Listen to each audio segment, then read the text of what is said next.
ولیور رحمان صاحب، آپ کی کہانی شروع کہاں سے ہوئی ہے؟ کہاں پڑھے ہیں؟ سیاست میں آئے کیسے تھے؟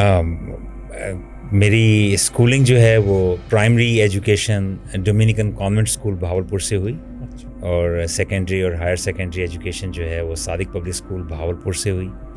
صادق پبلک اسکول میں بھی بہت کچھ ایسا ملا جس نے زندگی کے اوپر اچھے اثرات مرتب کیے۔ اسکول پریفیکٹ بھی تھا، گولڈ میڈلسٹ بھی تھا، اور مختلف جگہوں پہ لیڈرشپ پوزیشنز۔ تو اس کے بعد میں پھر انجینئرنگ کے لیے امریکہ چلا گیا، اور وہاں پہ ایک آئی وی لیگ یونیورسٹی ہے، یونیورسٹی آف پینسلوینیا کہلاتی ہے جی، وہاں سے انجینئرنگ کی تعلیم بھی حاصل کی۔ کچھ بزنس اسکول میں، واٹن بزنس اسکول سے بھی کلاسز لینے کا موقع ملا، school of arts and sciences سے بھی، وہ بھی وی این جو ہے وہ براڈ کرنے کے لیے اور دنیا کو دیکھنے کا ایک بہت اچھا موقع ملا۔ اور اس کے ساتھ ساتھ وہاں پہ بھی کچھ ایسی لیڈرشپ پوزیشنز جو ہیں اس پہ رہا۔ اور دلچسپ بات یہ، شاید آپ کو دلچسپ لگے، کہ میں عہدوں کے لیے، ذمہ داریوں کے لیے میں سمجھتا ہوں کہ بہت بڑی جواب دہی ہے اللہ تعالیٰ کو، اور سب سے پہلے اللہ کو، پھر لوگوں کو۔ تو خود اپنے آپ کو آفر نہیں کیا، لیکن وہ دن بڑا انٹرسٹنگ تھا میرے لیے کہ میں نے اپنے نامینیشن بھی نہیں دی، اور تمام آئی وی لیگز میں اور امریکہ کی اہم ترین یونیورسٹی میں پاکستان سوسائٹی کے پریزیڈنٹ مجھے سب لوگوں نے نامینیٹ خود کر کے بنا لیا، اور بہت زبردستی بنایا۔ میں نے کہا کہ مجھے اس سے باہر رکھیں۔ یعنی آپ کی خواہش بھی نہیں تھی؟ نہیں، میری خواہش بھی نہیں تھی، بالکل صحیح آپ نے فرمایا۔ پھر میں وہاں پہ جو بہت امپورٹنٹ ہماری مسلم اسٹوڈنٹ ایسوسیشن تھی، اس کا اسی طرح مجھے کہہ کے میں نے ان سے کہا کہ بہت زیادہ تعلیم کا دباؤ ہے اور وقت نکالنا ممکن نہیں رہے گا، لیکن سب نے کہا نہیں، ہمیں آپ کی ضرورت ہے۔ تو وائس پریزیڈنٹ بنایا گیا، اور بھی ذمہ داریاں، چیزیں رہیں۔ تو بہرحال انجینئرنگ کے بعد پھر آ کے بہاولپور میں اپنے کچھ کاروباری سرگرمیوں کو کچھ وقت دیا۔ والد صاحب جو ہیں وہ، میں 94 میں واپس آیا تھا امریکہ سے، 97 میں والد صاحب جو ہیں وہ ایم این اے بنے، تو ان کی معاونت بھی کرتے تھے، ان کے ساتھ ان کو اسسٹ کرنے کی کوشش بھی کرتے تھے۔ شروع سے تعلق مسلم لیگ نون سے رہا، اور یہ اسی طرح سے پھر اور ان بٹوین بہاولپور چیمبر میں کچھ ذمہ داریاں، کچھ اور جگہوں پہ۔ میں ٹیوٹا کا بہت سال ڈسٹرکٹ بہاولپور اور ڈسٹرکٹ لودھرا کا پریزیڈنٹ بورڈ آف مینجمنٹ رہا۔ اس کے لیے بھی میں نہیں آنا چاہتا تھا، لیکن پھر سب نے کہا کہ نہیں، آپ اس میں آئیں، اور بہرحال وہ بھی ایک انٹرسٹنگ پوری اسٹوری تھی، لیکن اس سے بہت کچھ سیکھنے کا موقع ملا، اور جسے ہم کہتے ہیں نا گیو بیک کرنا، معاشرے کی بہتری کرنا۔ بہت سے وہاں پہ ایسے اقدامات کیے، اور وہ جو جب میں وفاقی وزارت تعلیم میں تھا اور نیوٹیک جیسا اہم ادارہ میری وزارت کے تحت کام کر رہا تھا، تو مجھے اپنی تعلیم کے ساتھ ساتھ جو 2 ڈسٹرکٹس جہاں پہ 26 کے قریب کالجز تھے ٹیکنیکل ووکیشنل انسٹیٹیوٹ کے، جن کو میں ہیڈ کر چکا تھا، اس کا ایکسپیرینس بھی کام آ رہا تھا۔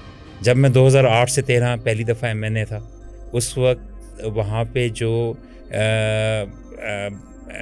ایک skill development fund, Punjab skill development fund Shahbaz Sharif صاحب نے بنایا، جس میں میچنگ گرانٹ ڈیفڈ نے بھی دی تھی، تو اس کا میں شاید واحد سیاستدان تھا جو اس کا ڈائریکٹر تھا۔ اور ہم نے بہت کامیابی سے اللہ کے کرم سے جب پروگرامز شروع کیے ساؤتھ پنجاب میں، پھر اس کو اسکیل اپ کر کے پورے پنجاب میں لے کر آئے، اور اس کا لندن اسکول آف اکنامکس اور ہارورڈ اور لمز میں اس کی کیس اسٹڈیز کی گئیں، تو اور اس کو بڑا کامیاب پروگرام، اور بعد میں بدقسمتی سے پی ٹی آئی کے دور میں وہ بہت خطاب کا شکار بھی رہا پروگرام۔ تو اس میں بھی میں سمجھتا ہوں کہ وہ چیزیں بڑی کام آئیں۔ کیا آپ ہمیشہ سے جس طرح سے یونیورسٹی سے شروع ہوئے اور ابھی تک اگر ہم دیکھیں تو ابھی آپ کچھ دن پہلے تک گورنر تھے، جی، تو آپ گورنر کے عہدے کی بھی خواہش تھی یا یہ بھی ایسے ہی ہو گیا؟ فرق صاحب، آپ کو یاد ہوگا گورنر بننے سے پہلے آپ نے میرا ایک انٹرویو کیا تھا، اور وہ انٹرویو ابھی بھی ویب پہ اویلیبل ہے، اور مجھے لوگ بہت آ کے بتاتے ہیں کہ وہ بڑے شوق سے لوگ اس کو دیکھتے ہیں۔ تو یہ آپ کی بڑا آپ کمال مہارت سے آپ باتیں اگلوا لیتے ہیں یا پوچھ لیتے ہیں۔ تو اس میں بھی میں نے آپ سے یہی کہا تھا کہ میری بالکل خواہش نہیں تھی، اور اگر مجھے پوچھا جاتا تو میں معذرت کرتا، لیکن جس انداز سے مجھے کہا گیا کہ آپ نے یہ ذمہ داری لینی ہے، تو میرے پاس پھر انکار کی گنجائش نہیں بنی۔ اور آپ کو پتہ ہے کہ گورنرشپ ایسی ہے، اس کے لیے نہ آپ کو اپلائی کرنا پڑتا ہے، اور خواہش مند تو بہت ہیں۔ میں اور بہت سے لوگوں کو جانتا ہوں جنہوں نے خواہش کی، اور ہر کسی کا حق ہے، انہوں نے لابنگ بھی کی، کوشش بھی کی۔ جب دیکھا کہ فیڈرل گورنمنٹ میں اب گورنرشپ جو ہے پی ایم ایل این کے پاس آئے گی، تو میں نے تو کسی کو نہیں کہا، کوئی لابنگ نہیں کی، نہ میاں صاحبان کو کہا، نہ کسی اور کو کہا۔ تو جب یہ اللہ تعالیٰ نے کیسے آئی آپ تک؟ مجھے شہباز شریف صاحب جو پرائم منسٹر تھے 2022 میں، تو ون فائن مارننگ ان کی کال آئی. انہوں نے خود مجھے فون پہ کہا اور انہوں نے کہا کہ آپ نے انکار نہیں کرنا، آپ کے لیے ہم نے میاں محمد نواز شریف، شہباز شریف صاحب نے اپنا بتایا کہ میں نے خود، اور پارٹی انہوں نے کہا پھر ہماری جو کنسلٹیشن بھی ہوئی تو پارٹی کی ٹاپ لیڈرشپ میں سب نے اس نامینیشن کو بہت پسند کیا اور ہم چاہتے ہیں کہ آپ کریں اور آپ نے بس انکار نہیں کرنا اور یہ ذمہ داری آپ جو ہے سنبھالیں. تو میرے لیے اعزاز کی بات تھی، لیکن ساتھ ساتھ ایک بہت بڑا ایک اندیکھا بوجھ تھا اور آئی فیلٹ برڈن. مجھے اس دن سے ہی بہت بوجھ کا احساس ہونا شروع ہو گیا. آج آپ کے کندھوں پہ بوجھ نہیں ہے اس وقت؟ تو مجھے چند دن سے لوگ کہہ رہے ہیں کہ اب آپ حشاش بشاش زیادہ نظر آ رہے ہیں. تو یہ بوجھ ہٹنے کی نشانی ہے نا جی. تو الحمدللہ اللہ کا جتنا بھی شکر کروں گا میں.